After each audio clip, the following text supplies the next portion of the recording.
Oh, hi, Mark. Okay, so I skipped a week on recording because I'm a failure. I'm very bad at what I do. Just generally, not just YouTube, pretty much everything I do. So stay tuned if you want some of that.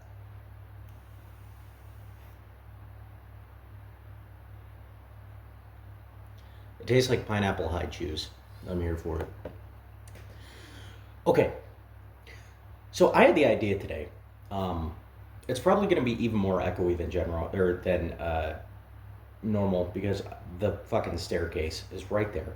I did not think these things through, but I needed something to set you on. So you're sitting on my entertainment center, and behind me we have my cute little horror display, my collectible display. See that? The sunglasses from Terrifier 3.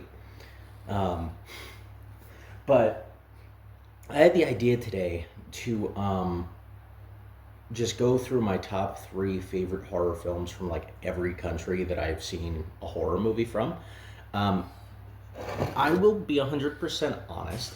I'm not super well versed in a lot of these countries. I'm not super well versed in um, just international horror cinema or cinema in general. Definitely not regular cinema. Horror movies are basically the only type of film that I will read subtitles for. Like I'm not gonna seek out a cool action or comedy movie from Argentina and watch the subtitles. It's just not gonna happen. So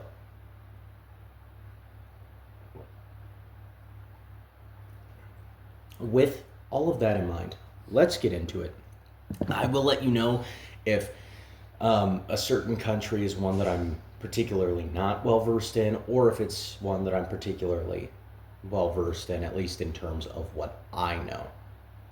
So, first up, we're going to have Germany. And I don't have physical copies of these. Any film that I have a physical copy for, I will hold it up so long as it's accessible to me. I actually do have a physical copy of all three of these films, but one of them is on a multi pack. Actually, all of them are on multi pack.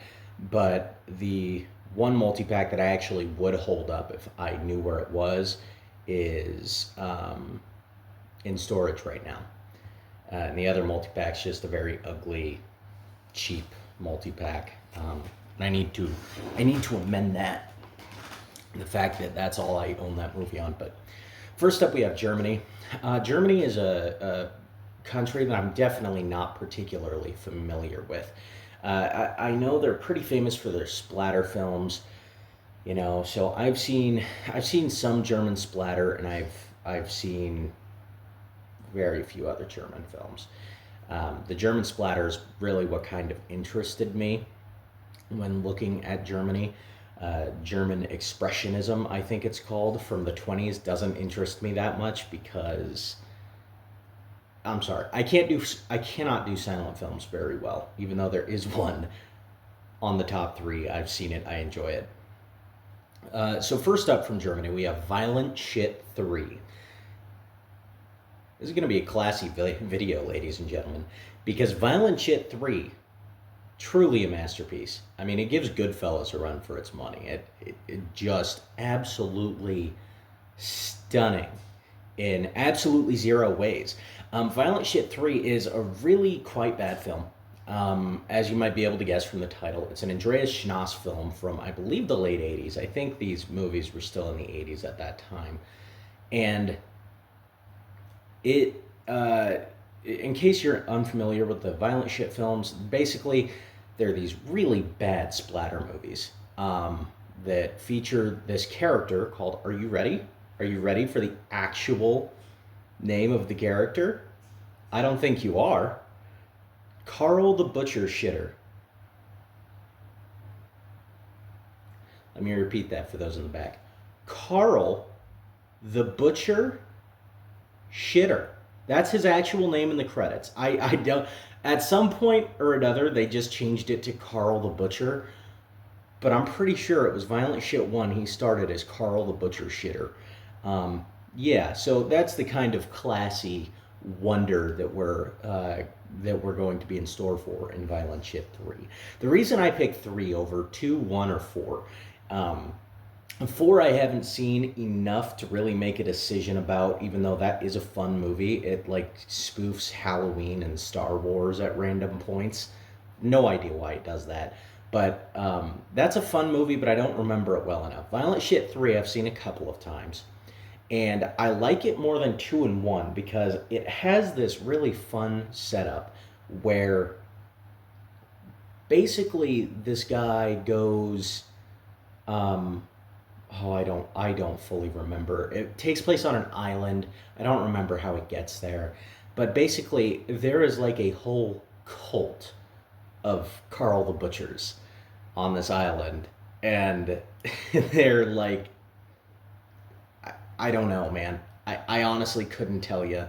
I don't remember this film that well. I just remember there's a cult of Carl the Butchers, and it's bloody and violent. And at one point, it turns into like the '60s film Bloodlust, or like The Most Dangerous Game, and they're like being hunted by this cult of Carl the Butchers.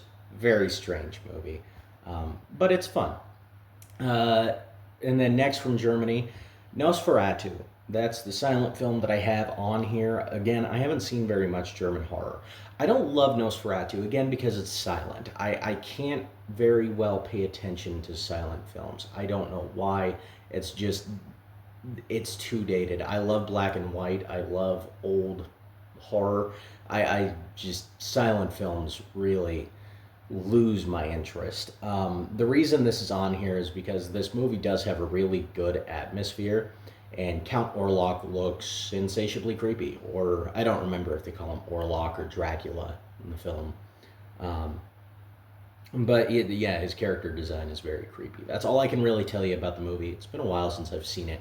I want to acquire a really nice Blu-ray copy of it before I see it again. I'm thinking maybe I'll buy that that really nice. Oh well, I don't know how nice it is, but that Kino Blu-ray. So yeah, that's in there. Zombie 90 Extreme Pestilence is the next film, and this is another Andreas Schnoss film. This might be my favorite Andreas Schnoss film because this is a movie that doesn't take itself seriously. Not even an iota of seriousness is running through this film's DNA. I don't even comprehend how they recorded such beautiful, wondrous um, overdubbing. This film is dubbed in English. I'm not even sure if you can watch it in German. And it's probably just because they thought the English dub was hilarious. I have the Synapse Violent Shit collection, and it just comes with Zombie 90 Extreme Pestilence. And in that, I don't think there's an option to watch it in German.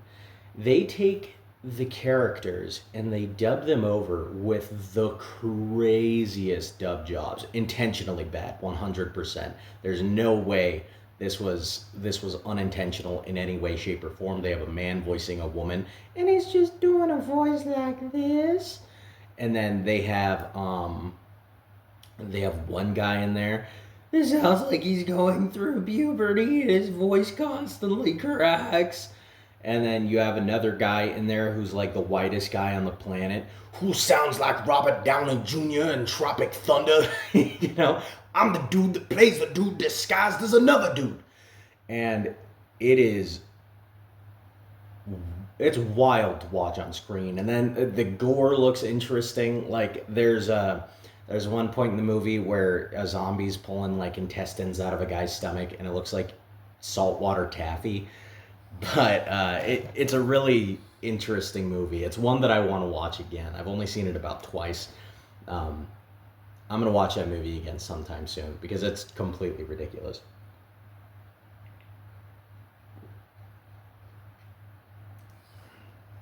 All right, next up we're going to have France. I do have one film from France. Physical copy. Bear with me. They're all sitting on the floor.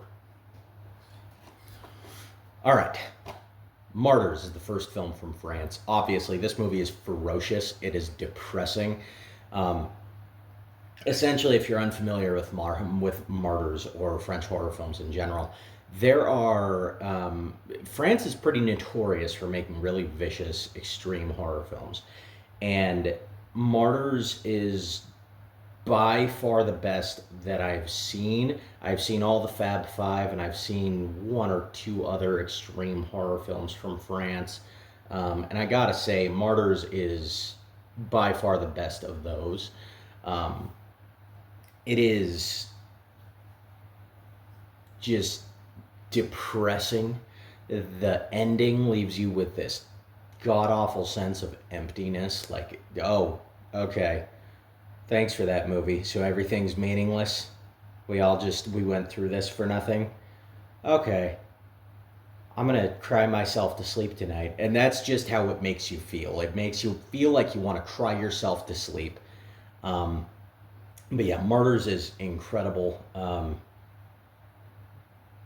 That's where I'll leave that. I can actually rewatch this movie quite the great deal just because of how great it is. And then the next film that we have from France is Infested, which is a newer French film about an apartment complex that gets infested with these giant spiders, these giant deadly spiders, and it's awesome. It's funny, like, I think it was two or three giant spider films came out last year. I think that was last year, right? And Infested was one of them. I know Sting also came out that year, but Infested was by far better. Um, but yeah, if you have arachnophobia of any kind, I think Infested is like the ultimate movie that you watch to make your skin crawl. Um, and then last up for France, we have Raw, which is a film essentially about cannibalism. There's some kind of genetic trait that makes this family have a proclivity towards wanting to eat people. And this movie explores that. I don't want to give too much away. Really, even mentioning the genetic trait kind of spoils something ish. I don't know. I'm just gonna pretend like I didn't say that. I want you guys to do the same thing. Go watch Raw. It's really good, really disturbing. It's a bit more of a slow burn, um, but it's yeah. For a while, that was probably my favorite French horror film. Nowadays, it's definitely France. Also, I forgot, or it's definitely France. I'm sorry. I have like two brain cells, and they're constantly just fighting each other for supremacy. Nowadays, it's definitely martyr. Martyrs. There's an S at the end of that, buddy. Here, have some more of this.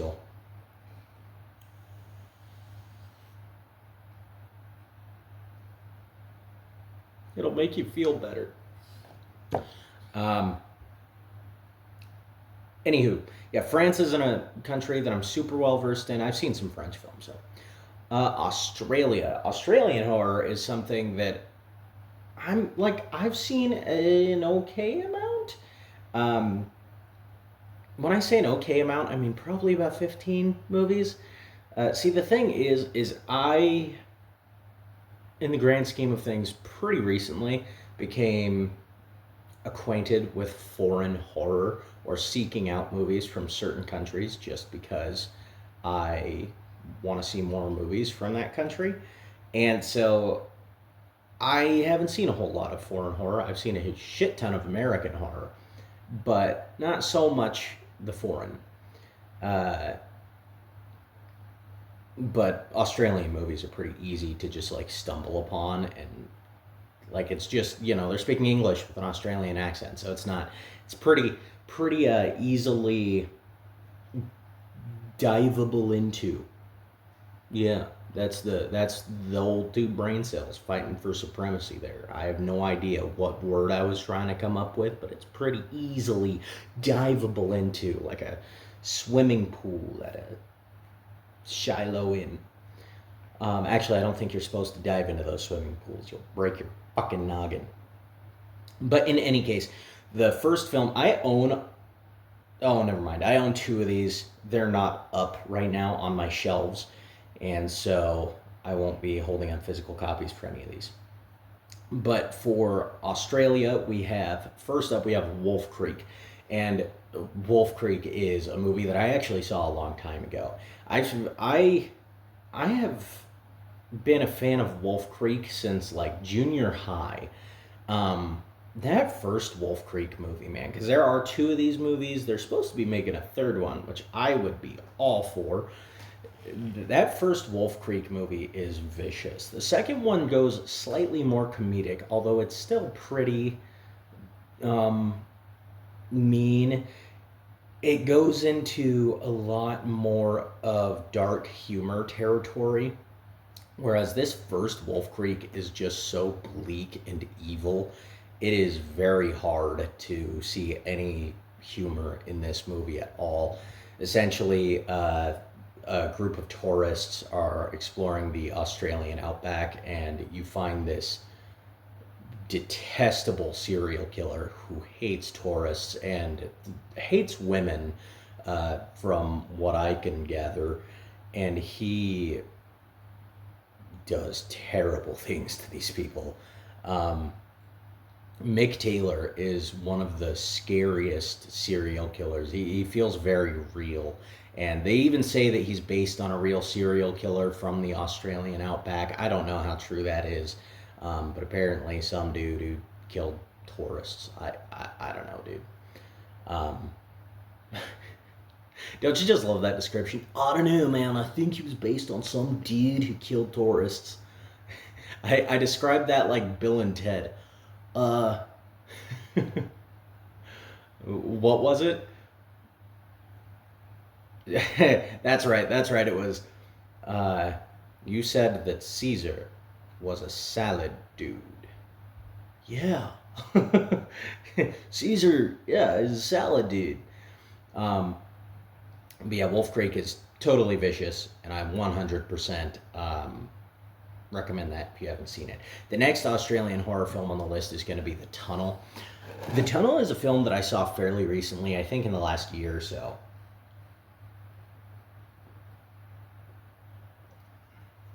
And it's a found footage film about these guys trying to make a documentary on has something to do with water pollution. I want to say. I didn't retain a lot of that plot. I didn't even fully understand it when it was happening. I don't think. Um, I don't understand what the movie was totally about, the documentary that they were making. But essentially, they go into this tunnel system and they find that there are creatures living under Australia. Um, and this is a scary fucking movie. It's actually really, really creepy, man. Um, I remember I watched The Tunnel and Willow Creek in the same night for the first time, and I set myself up for failure here. It was dark. "'Twas a dark and stormy night," and it actually wasn't stormy, but you get the gist. It was dark, and I watched The Tunnel, and then I proceeded to watch Willow Creek, which, if Willow Creek wouldn't have freaked me out by itself, preceding it with The Tunnel didn't do me any favors. Because I watched The Tunnel, and I was like, oh my god, that movie was creepy. And then I immediately go into watching Willow Creek, and I'm having a fun time with it. And then the end of the movie happens with like all those weird Bigfoot calls in the woods. I'm like, Father, help me. It's I don't know, man. Both those movies are pretty creepy. I recommend both those movies. Willow Creek is not Australian, so I shouldn't have even brought it up. But you know what? Fuck you guys. That's why I brought it up. Um, I am kidding. You know I love you. Uh, Relic is going to be the next Australian horror film I talk about. And Relic, that might be my favorite Australian horror movie. Um, Essentially, it's a horror film about dementia and more or less about the horrors of growing old in general. All of the physical decay that happens to your body, all of the mental decline that happens, and it is scary. It's anxiety inducing because it just conjures up that that feeling of mortality. It just reminds you of how fleeting life is, and it's really, really creepy for it. Relic is a movie I was really high on when I first saw it. God, yeah, yeah, the switching rooms and the all the moldy spots in the house, and um, obviously, when you're watching the movie, it's not like the movie's literally, it's a metaphor. Okay, it's a metaphor for dementia and old age. It's not literally like we made a documentary about dementia and old age, and we're going to market it as a horror film. It's not literally that the house is evil or something, but it's about dementia and old age.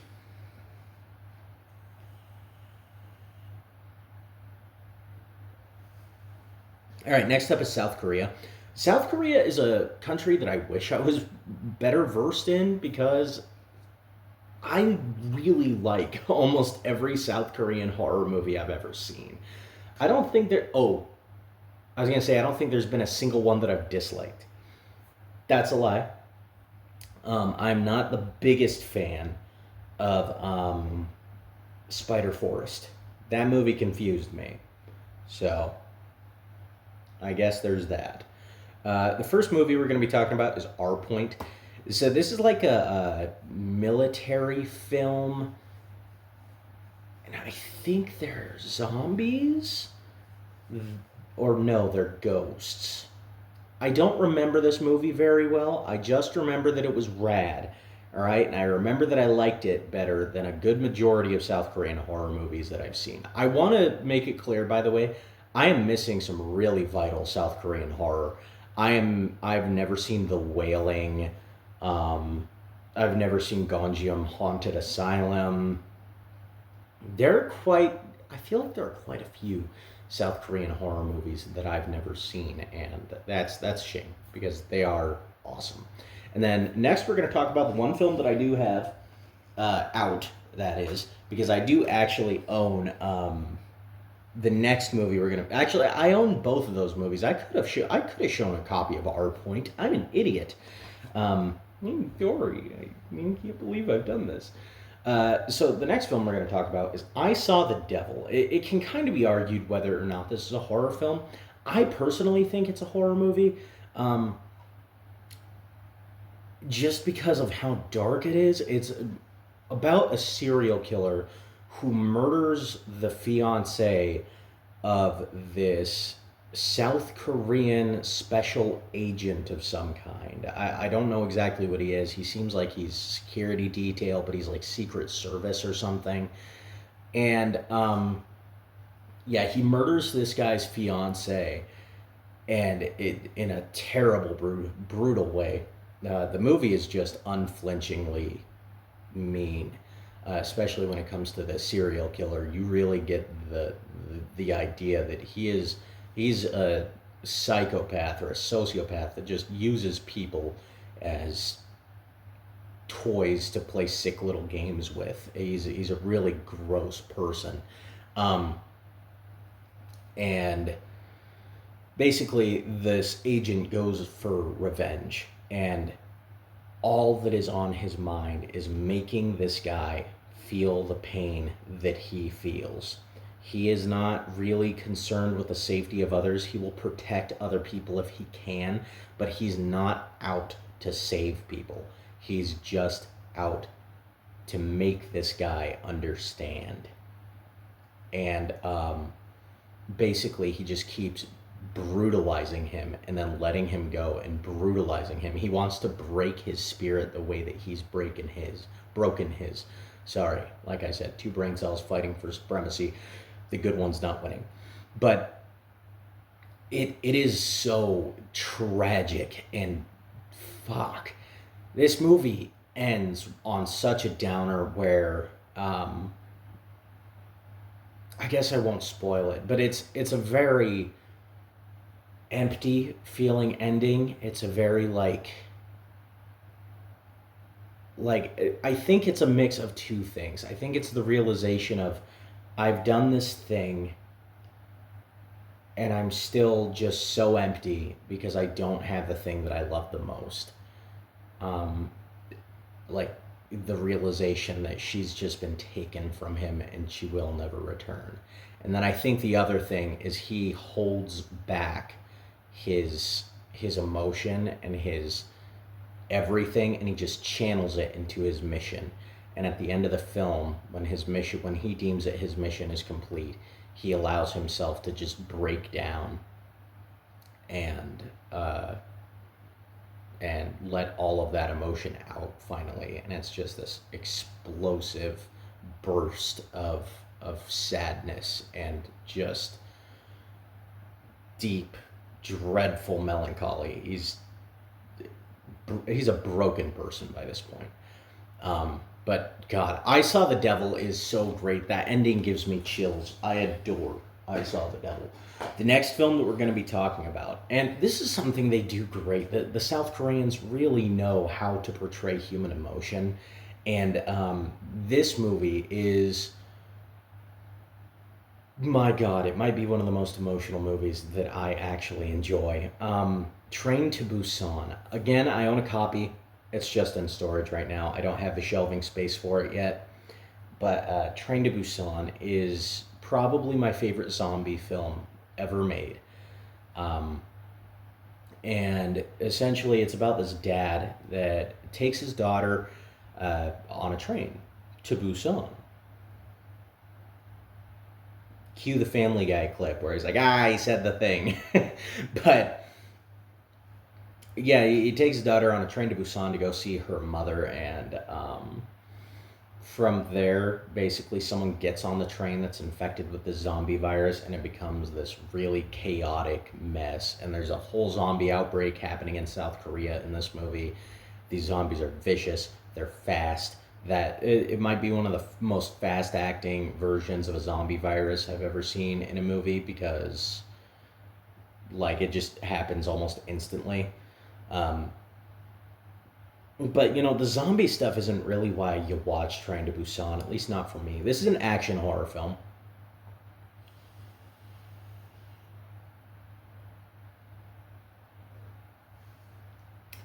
This is an action horror film, and the action is awesome. I mean, the action sequences are all pretty stellar. Um, it's one of the few movies, I think, for horror and action, when they combine, I think typically they come off as very cheesy. And this movie doesn't come off that way at all. The action is actually really good. Um, and then in terms of characters, my God, this movie is beautiful with the way it does its characters. You have kind of this wonderful duality with the main character. And you see, oh God, it's so good. I love even just talking about this movie. You see kind of two sides of the main character, the father character. And you see this one who's this greedy, awful businessman who just sees human beings as trash, and you need to look out for number one, otherwise you'll end up like that bum over there. You'll end up living in a van down by the river.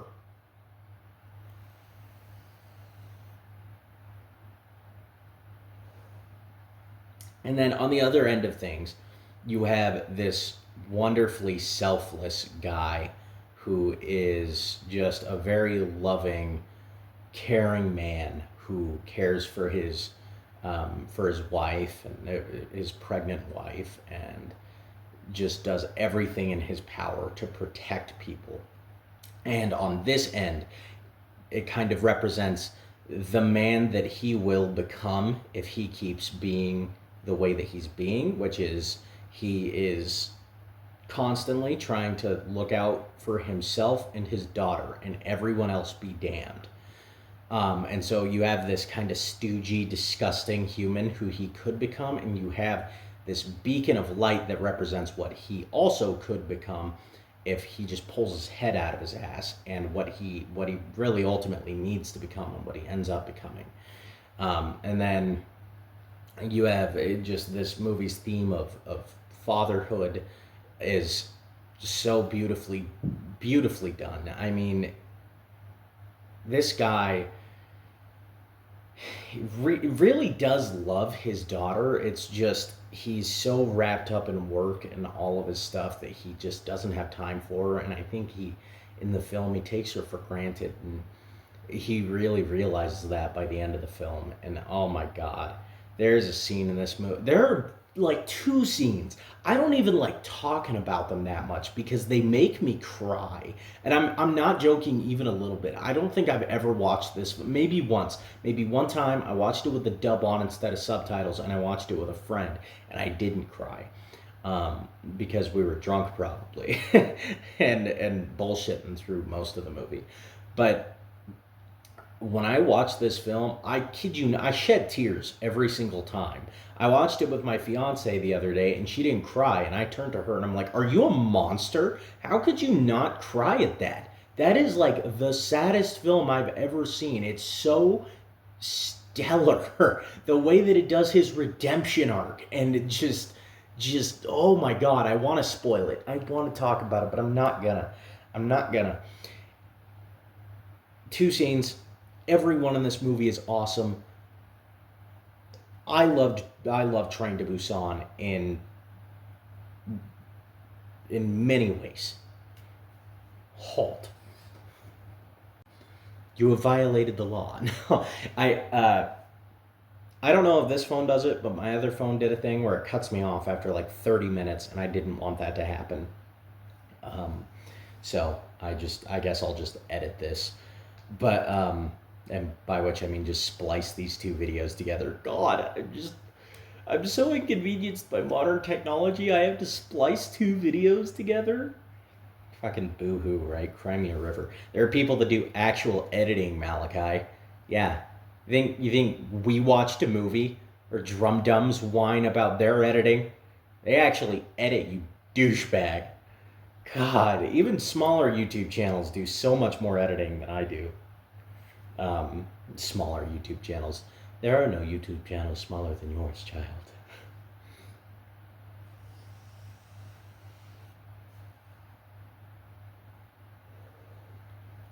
The next country that we have, kind of a weird one. I actually didn't even think about it. I wouldn't have thought about it had I not watched a film from this country last night. Argentinian horror films. Argentina, of course, our good Argentinian buddies. I watched Abracadabra last night, which is a Luciano Onetti Giallo film from 2018. Not on this list. It's a cool movie though. The ending is confusing as shit, but whatever. It's a cool movie anyway. Um, yeah, so Argentina, I'm very much so not familiar with this particular country, but I will say that every movie that I have here is an absolute friggin' banger, dude. I'm gonna grab the. There they are, bud. There's your Argentinian horror movies. And then the one film that I don't own, and it's a crime against humanity that I don't own it because I love this movie. I saw it a couple of years ago and it came out on Shudder. When Evil Lurks is just a creepy film. Very, very vile depictions of demonic possession. It portrays it kind of as a plague. And yeah, it's nasty. It's a nasty movie. That's why I like it. I like them nasty. Look into my eyes. I like them nasty. All right, I'm gonna stop doing that. I'm never gonna do that again, except for right now. No, I'm kidding. Um, yeah, it's a great movie. I'm not gonna talk about it too much. I went on a pretty big tangent with Train to Busan, and I can't do that with every movie. But yeah. So When Evil Lurks, and then the two films that I do have, The Last Matinee, which is a slasher film from just last year or the year before, 2021. Gee Willikers. All right, maybe it's been a bit longer than that. Gosh, time flies when you're living in crippling poverty. Yeah, I'm kidding. It's not that crippling. I'm okay. Oh god, my coffee's getting cold. But yeah, The Last Matinee is a really cool slasher movie. It's set in a movie theater. The killer collects eyeballs for some reason in a jar. There's this really cool shot um, where the jar shatters and these eyeballs are just like falling down a staircase, and you get this slow motion of the glass breaking and all the eyeballs bouncing down the staircase. Very cool. There's some good kills in this film from what I remember. It's very heavily influenced by Italian horror films, especially those of the 80s, I would say, more so than like 70s Gialli. It feels more like an 80s Argento esque sort of movie, or like, it feels a bit, not that the plots are similar, but it feels a bit like Stage Fright from Michele Soavi. So, yeah, I think The Last Matinee is a really cool movie. Speaking of Luciano Onetti, Francesca, this is a movie that I thought was Italian for the longest time, because something that Luciano Onetti does is he makes these movies that emulate Italian gialli, at least. I guess Luciano and Nicholas Onetti, usually they make films together. I believe this is exclusively a Luciano Onetti film, um, as opposed to both of the Onetti brothers. And they made three of them. They have like a little trilogy. The only one I haven't seen now is Sono Profondo. This is the same guy that did Abracadabra. So only one that I haven't seen is Sono Profondo, and I plan on fixing that sometime in the near-ish future. Um, but yeah, Francesca is it's a pretty awesome film. Very effectively emulates 70s gialli. Um, the killer reveal is creepy. The killer's outfit is creepy. This is actually one of my favorite looks for a killer in all of Gialli. Just, I guess I won't talk about that too much. I might spoil some things. I don't know. But, yeah, good movie. Vicious opening. The opening, my God. Uh, Granted, it doesn't look good. It's in the opening of the film, it shows this little girl poking a dead bird with like a hat pin, and she's just sitting there poking it while the score is overlaid through the movie. And then it shows a mother with her baby, and she's like rocking the stroller, and she leaves, comes back to find that her daughter has stabbed the baby in the eye with the hat pin. My God, as I said, the visuals are really unconvincing. It's literally like a baby doll that they use that moves a little bit, but still vicious premise for an opening of a movie. I really like Francesca though. I think I'm gonna get the Spanish ones out of the way. I haven't seen a whole lot of Spanish horror. Something that I want to get more into is Spanish Gothic stuff, because I've really enjoyed the Spanish Gothic. Well, sorry, not Spanish Gothic, but Gothic films in general a lot more recently. Uh, I really dig the atmosphere of just that fog-soaked Gothic imagery, vampires, werewolves, that sort of thing. It's a really nice vibe that reminds me of October. And I'm going to get this one out of the way first, because this isn't actually a Spanish horror film. This is a Mexican horror film. At least I think it is. Um, we'll just pretend like it's a Mexican. Okay, Mexico's oft overlooked 80s horror boom. So yeah, it's a Mexican horror film, not from Spain. But I'm including this as a little fourth option because it's Spanish language. Obviously, the language isn't usually what we refer to when we refer to the country or origin of a movie. Otherwise, Francesca is an Italian movie because that movie's in Italian, even though it's an Argentinian horror film. So, okay, Mexican horror film, Grave Robbers. I really like this movie because it reminds me so much of yeah, that's what I was gonna say. Um, the bad one's winning. The bad brain cell's winning. Grave Robbers reminds me so much of Friday the 13th Part 6. Just in its weird tone. It's not quite as goofy as Friday the 13th Part 6, but it feels like some weird cousin movie of those later Friday the 13th movies. And I'm definitely there for it. Yeah, it's a really fun Mexican slasher movie. I'm due for a rewatch of that one for sure. And next up, I'm going to talk about probably the movie that I'm least fond of out of the films. This is the one that I don't love out of these three. I haven't seen a whole ton of Spanish horror. This is another country that I'm not very well versed in, but Edge of the Axe. This is an alright slasher movie. It's fun enough for me to include it. I thought about either this or Deadly Manor in its place, and at the end of the day, I do like Edge of the Axe a little more than Deadly Manor, so Edge of the Axe it is. Alright, so this is probably the best Spanish horror film I've ever seen. Wreck. Gee Willikers, bet you didn't guess that one. I'll bet you did. I'll bet you fucking did. Because I feel like this is probably in everyone's top three, or at the very least top 10. I don't even know if I've seen enough Spanish horror films to do a top 10.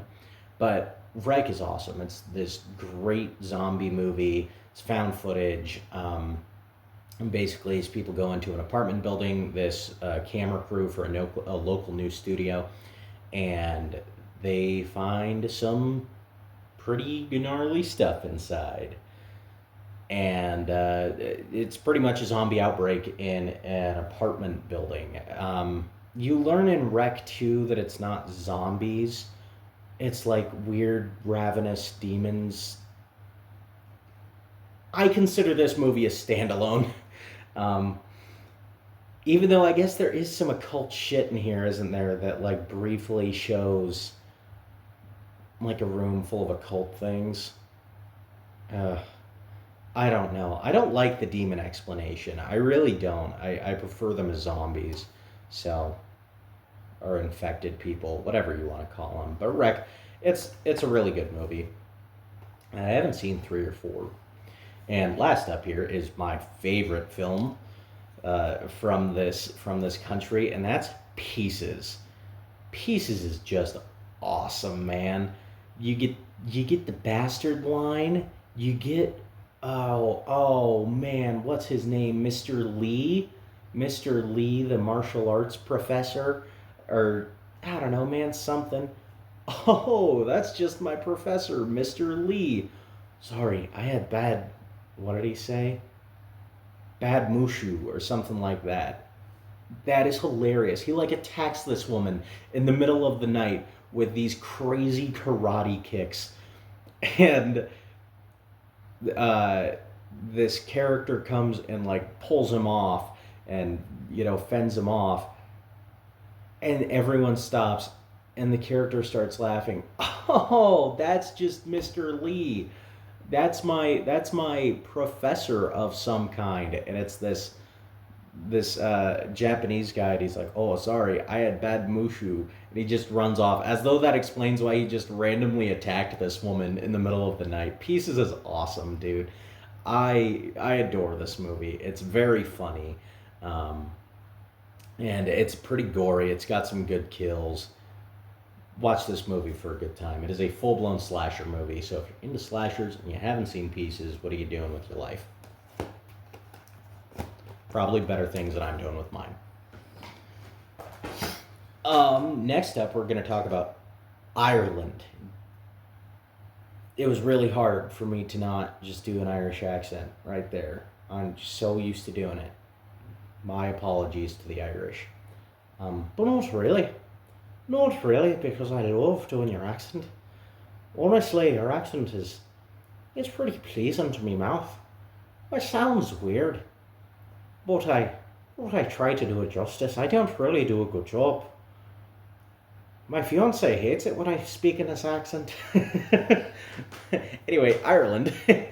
I'm sorry, you have a beautiful country. Please don't hit me. They have some really good movies, and I hadn't seen any Irish horror, I don't think. Like up until, well, I saw one, but up until recently, I hadn't really delved into it. And then I started watching them kind of by mistake. Like I didn't know it was Irish, and then I watched it. And I'm like, oh my god, there's another Irish banger. So apparently Ireland just fucks when it comes to horror movies.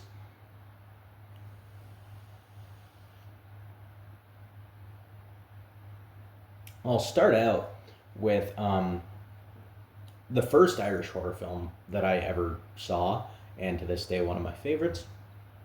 As though that's an achievement, right? Like I've just seen hundreds of Irish horror films, but Stitches is an Irish slasher movie, Irish horror comedy about a clown that dies at a birthday party, and there's some weird occult stuff revolving clowns and eggs and graveyard ceremonies and what the fuck, Sandra?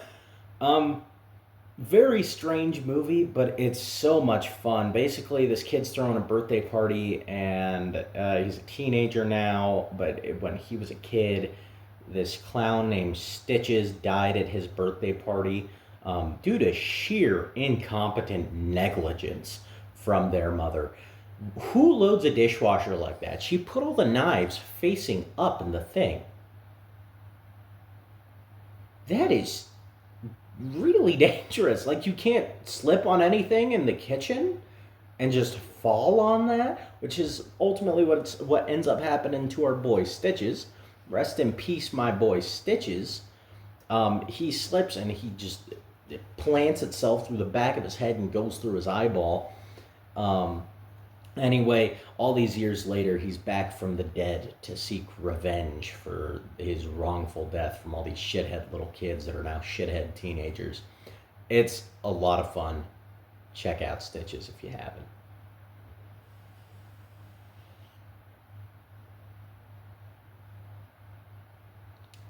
Grabbers is the next movie up. I saw this movie pretty recently. I want to say, actually, I saw this movie the night after I went to go see Terrifier 3 for the second time with my fiance. Um, we came back to the house and we watched Grabbers, and I had just a ton of fun with it. Basically, the premise is that there are these monsters, but they only get you if you're sober. And so this pub full of people have to get shit faced in order to fight off these monsters. A lot of fun. I love that premise. Works really well for an Irish horror movie because, stereotypes. But yeah, yeah, Grabber's a lot of fun. Then probably my favorite Irish horror film that I've seen.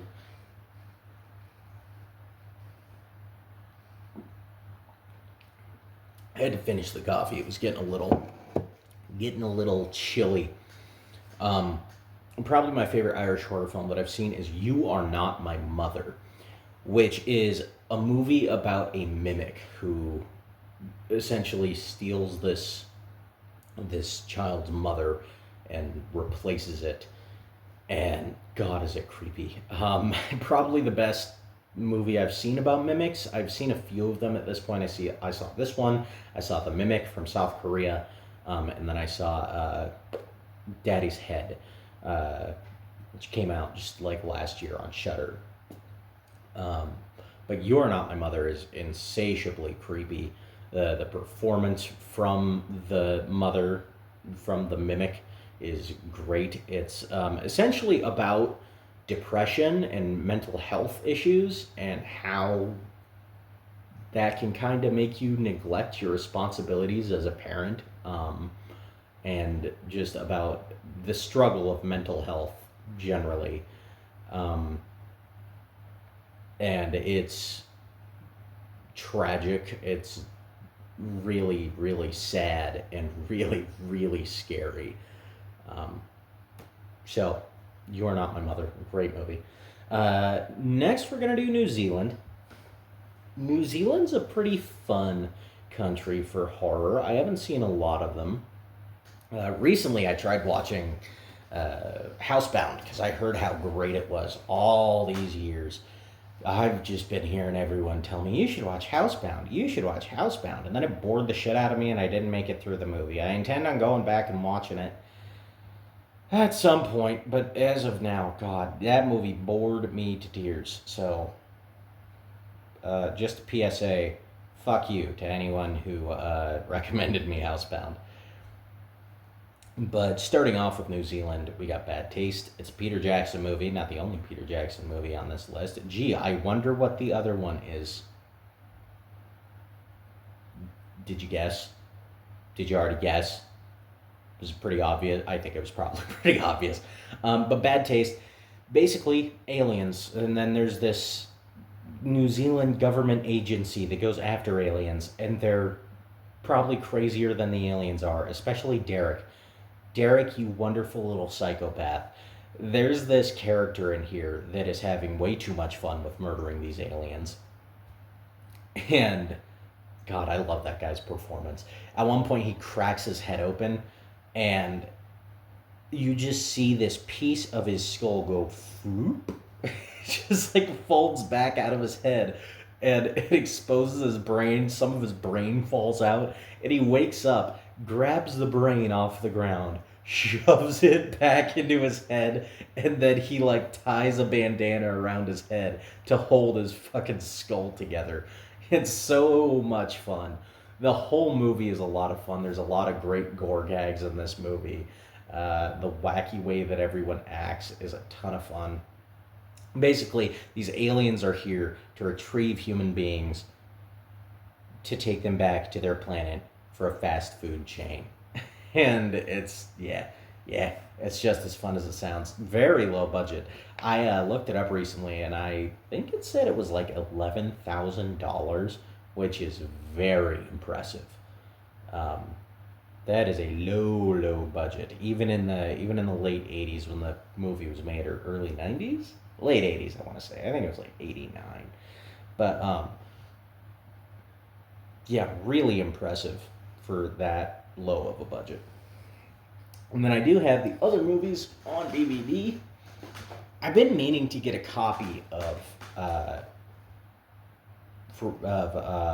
Bad Taste, but I just haven't gotten around to it yet. You know, the thing about buying a house is most of your payment goes to most of your money goes to the mortgage, and now I only have money for maybe one movie per pay period, and that's honestly, I don't even have that money, but I do it anyway because I gotta engage in my hobbies. Otherwise, I'm gonna die. Um, that's a healthy way to live, right?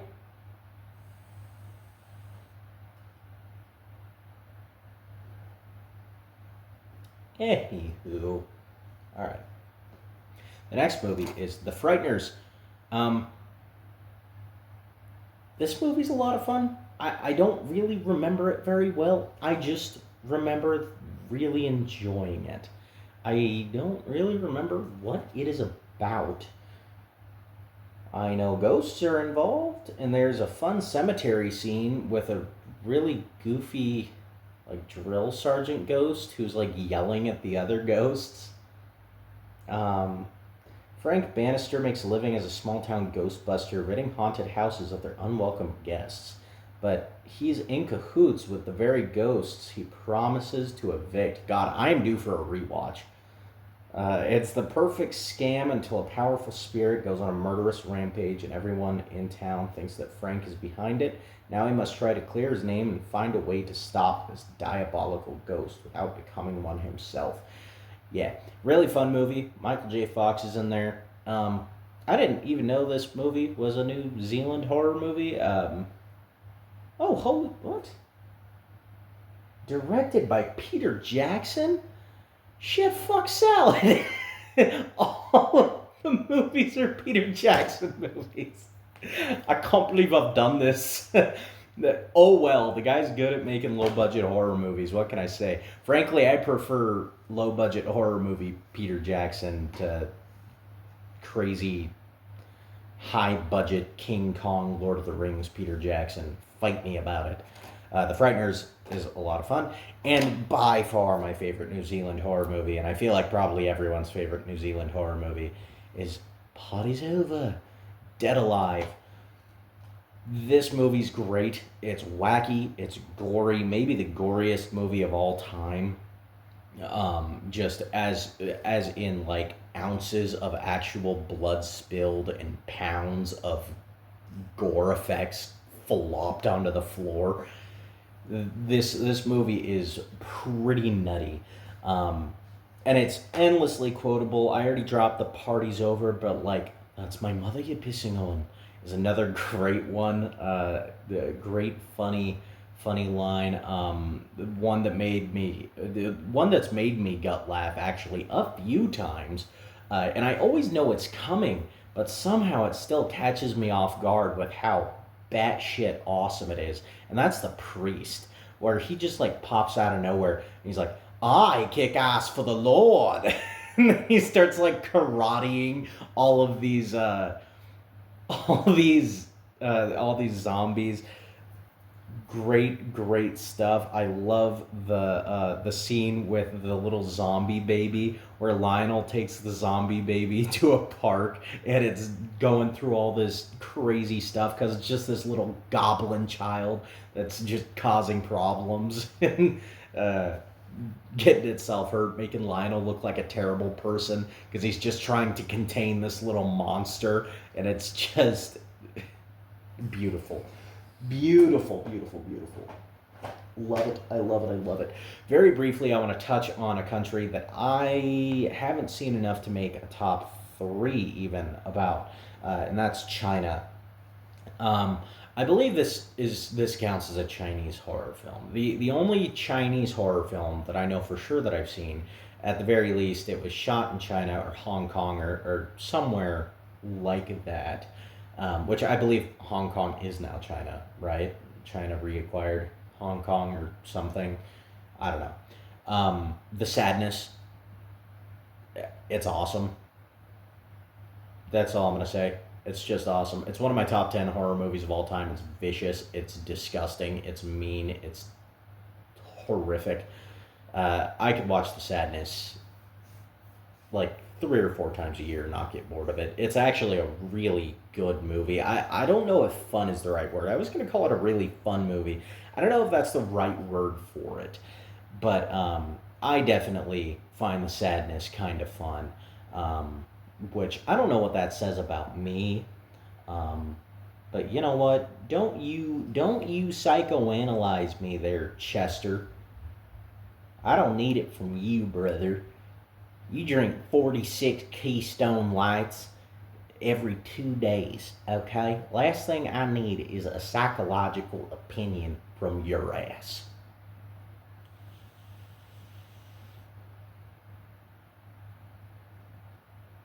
This is very exciting.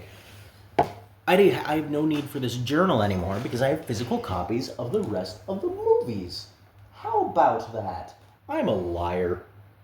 Uh-oh, Scapitios. Okay, well, at least I remember the Japanese one that I didn't write down.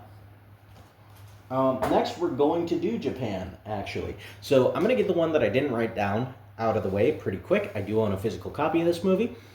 But, well, it's not out right now because I missed it when I went through all my movies. It is Dark Water. I have the D's up, but I missed it somehow. It's somewhere in a box, and I'm bugged by all the movies that I missed. I missed so many of them. There's so many movies just like laying in a box somewhere that should be up right now. But anyway, yeah, Dark Water is this really great, eerie horror film about a mother and a daughter who move into this uh, rundown apartment complex. And basically, there's some scary supernatural stuff afoot in the apartment complex. The story behind the supernatural element is sad, but it doesn't take away from what's happening being scary. I don't know that I want to spoil that, but it's very sad. But yeah, still scary because at the end of the day, this is where most horror films, especially ghost movies that are sad movies, go wrong. Take a movie like The Orphanage, for example, or The Sixth Sense. It kind of takes these spooky happenings and it doesn't really have too horrific a reason behind them. There's always kind of something where it's like, oh, this ghost just wants this. Like, it's just something that's like, if you give it this, it's satisfied, and it's not really trying to hurt anybody. I don't like that. When I watch a horror movie, I'm watching it because I am. You must be in the face of incomprehensible evil. You can't. You can't just have something that's spooky because it looks spooky, and then expect me to be scared of it by the end of the film, because I won't be. And that's the issue I have with The Orphanage and The Sixth Sense. They have something that they want, and they're trying to get help. It's not like something actually sinister. In this movie, yes, the ghost has something that it wants, and it's sad what happened to the ghost. It doesn't take away from what it wants to do, though. The ghost has a motive, and it has an agenda of what it wants to happen. And that agenda is still horrific. Like, you still don't want that to happen to the character. So yeah, Dark Water, great movie. Very, very eerie film. All right, once again, had to switch the videos over. This is going to be a long video. I don't think anyone's going to stick through this entire thing. So, if you do, I really appreciate it, because this is going to be like a feature-length YouTube video. The next movie I'm going to be talking about is the first film in the Bloodthirsty trilogy. Yamamoto? Ashura? Michio. I'm stupid. Michio Yamamoto's Bloodthirsty trilogy includes... How about that? It includes 3 films. I know, usually trilogies include about 16 movies, but this one only has 3 in it. No, trilogies are 3 movies, and I'm just insatiably, terribly, insufferably even, stupid. So, the first movie in Michio Yamamoto's Bloodthirsty trilogy is The Vampire Doll. Yeah, I was making sure I remembered that title correctly. The Vampire Doll. It's the only film in this trilogy not about Dracula, which the other 2 movies, they're good, but I think Japanese Dracula is kind of a weird concept. Just conceptually, that's odd to me. The guy that plays Dracula in those movies does do well as Dracula. It's just weird seeing a Japanese Dracula. That's all. But the first movie is my favorite, and that's because I think it has the best atmosphere of the trilogy. It takes place at this countryside Japanese home. There's a film from the 80s, and it's just fog soaked, really kind of gothic atmosphere. And the vampire in this movie is one that I actually find really creepy. It's like simultaneously creepy and adorable. It's this girl, and she's got like a lazy eye, and depending on the night, you're either taking this woman home from the bar, or she's like staring at you across from the bar with that lazy eye, and you're getting weird vibes in your tummy, and you're like, I don't know, man. I might end up like walking out of the bar by myself, and then she'd like follow me, pop up behind me, and go, I like you. And then you'd end up in a hotel room and get eaten, like in VHS. But yeah, the Bloodthirsty trilogy. I'm sorry, I'm stupid. The Vampire Doll. Pretty creepy movie with some really great atmosphere. I watch this movie around October, just about every year. I really, really like it. It's one of my favorite, just atmospheric vampire movies in general. Movies a lot of, I keep saying they're a lot of fun. I just find watching movies fun. I don't know that it's fun, but it is atmospheric, and it's fun for that. I really enjoy just soaking in all the dark, gothic, foggy deliciousness that is the atmosphere of this film.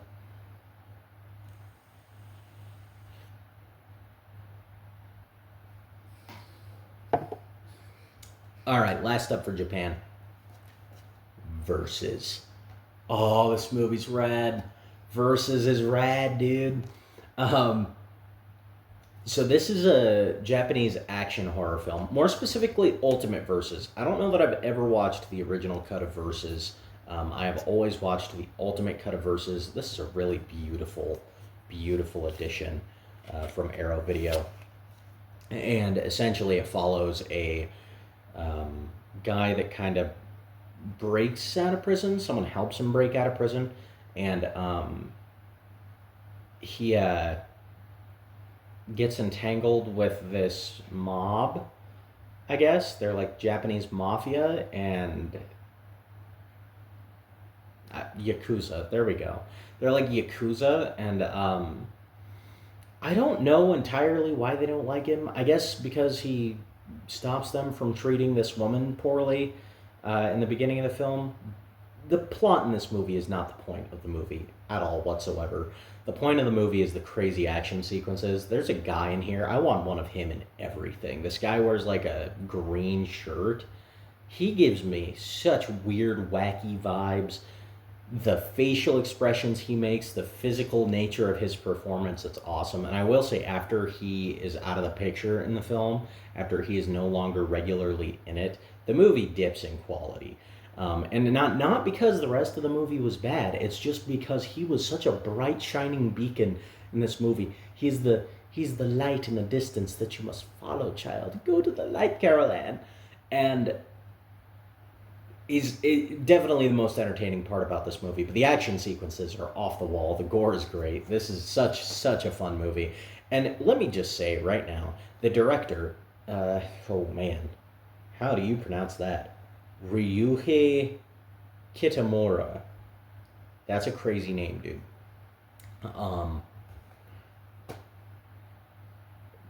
What? I don't want to say wasted potential, because he's made other movies, and I like some of his other movies. For example, he made Midnight Meat Train, which is, more of an American horror film. Mostly he seems to direct American movies, which I get it. That's where the market is.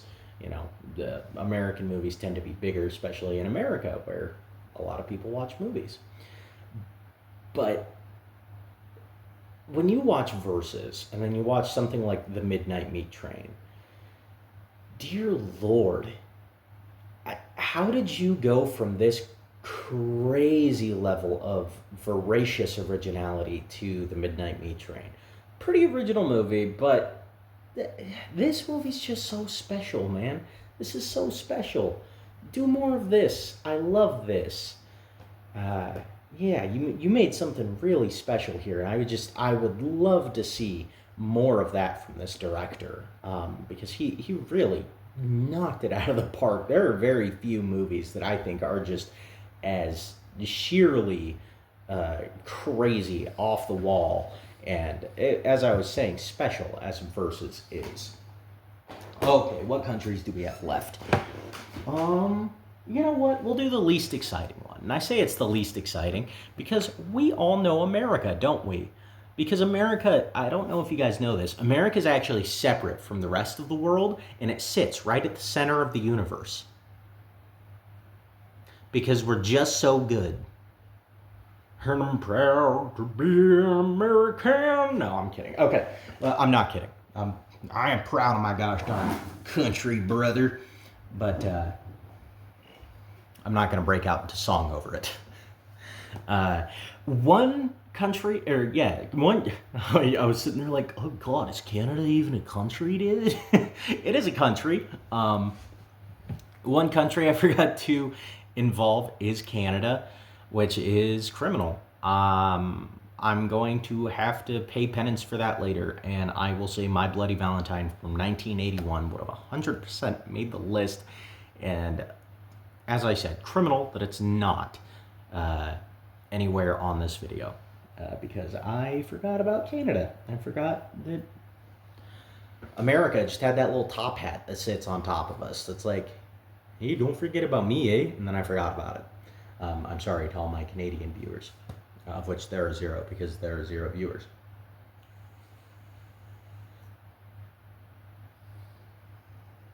I'm kidding. I need to start manifesting it.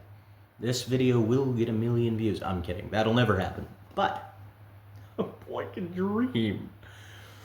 So for my favorite American horror films, these are not going to be movies that you're just like, oh man, that's crazy. I've never heard of that before. I mean, I feel like most of these movies aren't that, other than maybe like my Argentinian ones, Francesca and The Last Matinee, and like some of the lesser known countries where it's like a lot of people haven't even seen movies from those countries, maybe, but I mean, America is just so saturated with horror movies at this point. We have a lot to pick from, and a lot of really great ones. So, first one I'm going to be talking about is In the Mouth of Madness. Two of these movies are going to be cosmic horror, and In the Mouth of Madness is one of them. This is my favorite John Carpenter movie over Halloween, over Prince of Darkness, over The Thing, which is just an awesome movie. In the Mouth of Madness is by far my favorite of these movies. And it takes all of these really weird, specific fears that I had as a kid and puts them to screen. And when I say that, I mean it. It's so weird that I had these specific ideas in my head that this movie delivers on perfectly. I was always creeped out by the thought of like a small town that's like pristine and yet a ghost town, but it's like perfectly kept.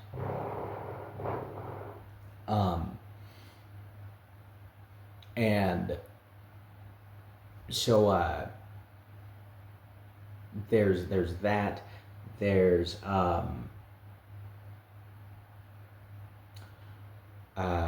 what was the other concept? What was the other concept? It was I'm sorry, I heard a noise and it distracted me. And now I'm stalling. Oh God, my brain's in free fall. Come on, come back from it. You know you can. What is the other one? Oh, that's right.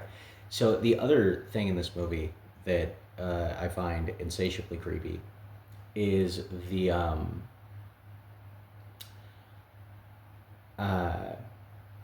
concept of someone like passing someone late at night on a highway, and then a little further down the road you see him again, and then again, and it's just the same guy.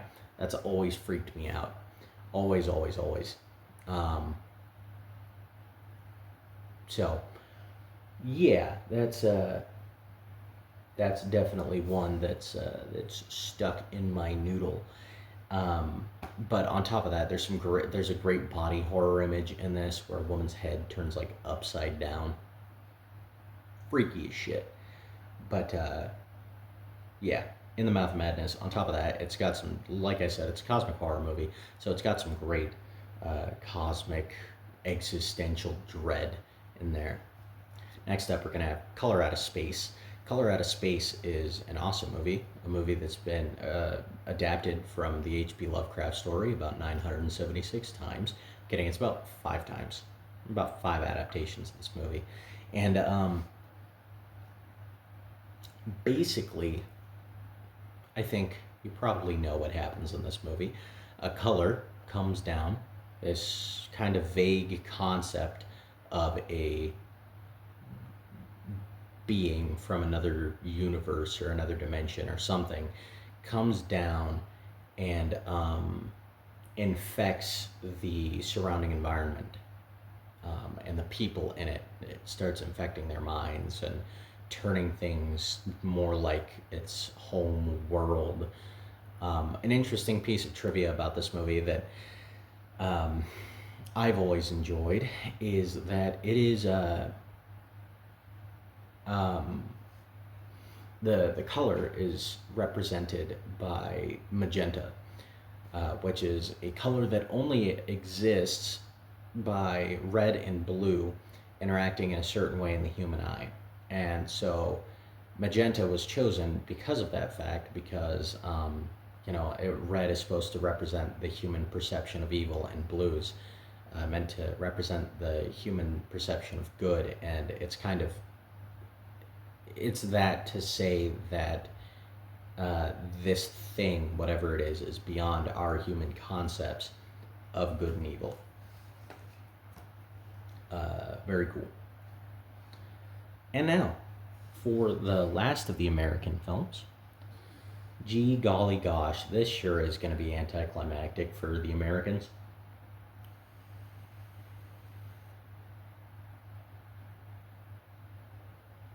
Or maybe not, if you don't know me. Terrifier 1 and 2. These movies are basically on equal standing to me because they're both awesome. Which one I prefer really depends on the day. And I hold up this edition. I do have the solo releases as well, but this Umbrella box set is so cool.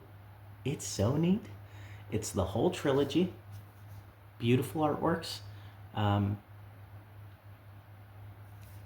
cover that up. Pretend like that didn't happen. You didn't see that. Okay? Alright, buddy? You didn't see that. But look, just look at it. Just look at it. Gorgeous. Gorgeous. Huh? Huh? Okay, I'm done. Yeah, just look at those awesome slipcovers. Like Terrifier 2 slipcover, which Terrifier 2 might have like my favorite cover art of all time. Oh, it's not that one. It's not that one. This is my favorite poster, but it's kind of split into two different sections. Usually this is just above this in poster art. But yeah, I love that poster art. And I also love this movie. It's my perfect perception of what a slasher should be. Just gore with a great villain, with a great final girl. The final girl isn't as amazing in the first Terrifier, but in Terrifier 2, they definitely stepped the final girl game up, and Sienna works amazingly. I want to watch Terrifier 2 today. I keep thinking that I want to watch Terrifier 2, and I just don't do it. I think I'm going to do it today. Terrifier 3 is also awesome, but it's not in my top 3. I think Damien Leone, though, could be like my favorite director of all time. If he just keeps making movies after the Terrifier movies and he keeps making them awesome, I'm telling you what, man, it's gonna be fantastic. Okay, and then we only have 2 countries left to go, guys, and I'm gonna do the one I'm less excited about first. Britain, British horror films. And I'll do this one first. This is the one that I remember the least. Also, movie that could have been here, Horror of Dracula. Awesome. I don't have my copy out right now. I noticed that the other day when I actually went to watch Horror of Dracula, and it's just not in my collection at the moment. It's somewhere packed away in a box, which is super whack, dude. But I have this multi-pack here, which isn't a beautiful multi-pack for sure. I'm holding this up, though, because of The Gorgon. The Gorgon is a really cool movie about a mythical creature, and it's kind of exploring how a creature like that could really exist in these small, kind of lost to time villages that are just kind of stuck in, stuck in the past. And yeah, The Gorgon. It's a cool movie. It's essentially about Medusa, more or less, except there are like multiple Gorgons. It's not just about Medusa. But I think that's a cool concept for a horror film. Very gothic, very atmospheric. The Descent. Am I gonna sit here and stare you in your face balls and pretend like you haven't seen The Descent? Is that what we're gonna do? You've seen The Descent. You have seen The Descent, correct? I would imagine that you've seen The Descent.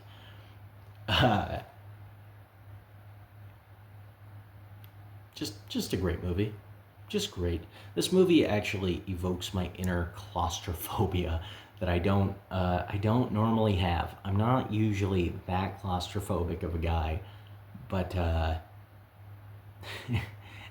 this movie brings it out in me, for sure. For sure, there are certain parts of this movie that definitely bring out the anxiety. Um, yeah, honestly, the tight spaces and like cramped corridors in this movie are scarier than the monsters to me. Not that the monsters aren't scary, but it makes me uncomfy. I tell you that much.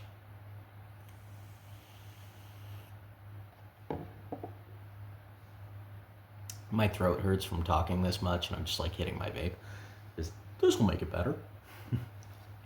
And then this is a film that I saw recently, The House That Dripped Blood. This is a really fun anthology, uh, British anthology horror flick. I think it's Amicus, the the studio that just like literally released only anthology movies from Britain. Um, I had a lot of fun with this movie. Uh, I think my favorite segment was definitely the segment with Christopher Lee. He's great in this movie. Um, Also, a movie that I want to talk about very briefly, The House of Long Shadows. I wanted to love that movie so bad, and then the ending happened. Don't watch the movie. I'm going to spoil it for you. Skip ahead 10 seconds if you don't want The House of Long Shadows spoiled for you. It's all a prank. So don't watch the movie because it's a waste of an hour and a half of your life. But The House That Dripped Blood is a really fun anthology movie. I'm honestly getting sick of talking, so I'm just trying to speed through this now. Whew. And now, very possibly my favorite country for for horror films other than America, Italy. Italy is, they have a transcendent level of horror, uh, classics, crazy horror movies. They slowed down in the 90s, which is a shame, and they haven't really picked up since. There are still Italian horror movies, but um, they are not as crazy and awesome as they used to be. This is going to be a really one-sided top three because, look, my favorite directors of all time are Lucio Fulci and Dario Argento. I used to have a pug named Lucio. You guys have probably seen him in videos. I'm sorry to report he passed away Monday before last. It was very, very sad. I love that little guy. But yeah, I used to have a pug named Lucio that I named after Lucio Fulci because just he made awesome movies, and Lucio was an awesome boy. He was a very good boy. But first, we'll get the two Fulci movies out of the way. My favorite horror director of all time, City of the Living Dead and The House by the Cemetery. Two of the three Gates of Hell movies. The Beyond is not one of my favorites. But City of the Living Dead and House by the Cemetery definitely are. Great atmosphere in these movies. I love the Lovecraftian vibe that comes from the City of the Living Dead movies, or sorry, the Gates of Hell movies. The whole trilogy really does have that great Lovecraftian feel to it, but specifically these two are really fun with their fog-drenched atmospheres, and not that The Beyond doesn't have that. I just prefer these two. House by the Cemetery isn't super Lovecraftian, but definitely City of the Living Dead and The Beyond, but we're not here to talk about that. City of the Living Dead has some of the greatest gore in all horror. Um, yeah, yeah, just great. And then House by the Cemetery also has some good gore. It's not as gory as the other House by the Cemetery, or Gates of Hell movies, but is still pretty gory and a lot of fun, pretty confusing, but you know what? That's okay. I like me some nonsensical Italian horror. And then one of my favorite movies of all time, and definitely by far my favorite Italian horror film, Dario Argento's Suspiria. And actually, I just got a kitten and I named him Argento, and I love him very much. He's a very precious little man, and he's very cuddly. And he's Papa's little cuddle bug. And anyway, but Suspiria, this movie's visually stunning. The score is on another level of brilliant in this movie. I love the score of Suspiria. If you've never seen Suspiria, I could not recommend it more. Could not possibly do it. So, yeah, Argento's Suspiria. Anyway, guys, that's gonna do it for this video. Holy shit. Whew, that was a lot of talking, and now I am ready for a nap. I just woke up like an hour ago, and I'm ready for a nap, guy. God, now I have to put all these movies away. That is a shame. It's a shame. I hope you guys enjoyed the video if you stuck through to the very end. And if you stuck through to the very end, thank you from the bottom of my heart. That's awesome. But anyways, hope I see you on the next one.